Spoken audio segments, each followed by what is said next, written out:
Hello friend, आज की इस क्लास में हम लोग बहुत महत्वपूर्ण ऑब्जेक्टिव क्वेश्चन करने वाले हैं। तो आप लोग क्लास में अंत तक बने रहिएगा और क्लास अच्छा रहेगा तो आप क्लास को लाइक और शेयर जरूर कीजिएगा।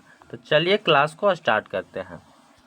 तो आज का हमारा पहला क्वेश्चन है कि प्रकाश का अपवर्तन किस कारण होता है। प्रकाश का जो अपवर्तन है से किस कारण होता है। तो उत्तर इसका हो जाएगा प्रकाश का अपवर्तन माध्यम के घनत्व के कारण होता है। किसके कारण? माध्यम के घनत्व के कारण प्रकाश का अपवर्तन होता है, याद रखिएगा। फिर आगे क्वेश्चन है कि आवर्धन का सूत्र क्या होता है। आवर्धन का सूत्र क्या होता है? तो आवर्धन का सूत्र -v/u यानी -v/u होता है। ठीक है ना, -v/u होता है। फिर आगे क्वेश्चन है कि विद्युत शक्ति इलेक्ट्रिक पावर का मात्रक क्या होता है। विद्युत शक्ति का मात्रक क्या होता है? तो वाट होता है। क्या होता है? वाट होता है, याद रखिएगा। फिर आगे प्रश्न है कि उत्तल दर्पण का फोकस कैसा होता है। तो उत्तल दर्पण का फोकस आभासी होता है। कैसा होता है? आभासी होता है, याद रखिएगा। बहुत महत्वपूर्ण है कि उत्तल दर्पण का फोकस कैसा होता है, तो आभासी होता है।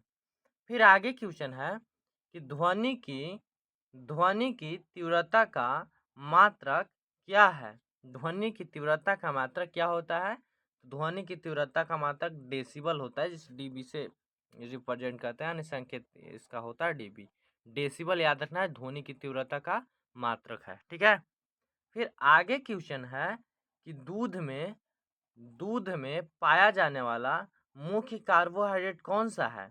तो दूध में पाया जाने वाला मुख्य कार्बोहाइड्रेट लैक्टोज होता है। क्या होता है? लैक्टोज, याद रखिएगा, बहुत महत्वपूर्ण है।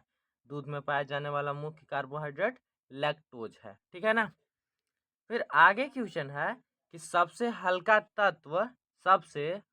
तत्व कौन सा है।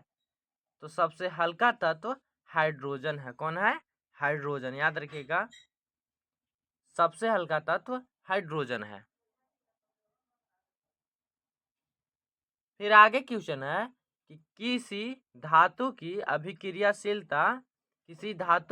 अभिक्रियाशीलता किस पर निर्भर करती है। तो इलेक्ट्रॉनिक विन्यास पर निर्भर करती है। किस पर? इलेक्ट्रॉनिक विन्यास पर निर्भर करती है, याद रखिएगा।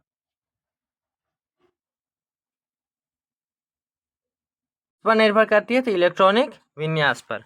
फिर आगे है कि सोडियम का रासायनिक प्रतीक क्या है। तो सोडियम का रासायनिक प्रतीक Na है। क्या है? Na। और इसका जो परमाणु संख्या होता है से 11 होता है। क्या होता है? परमाणु संख्या सोडियम का क्या होता है? 11 होता है। ठीक है ना, याद रखिएगा।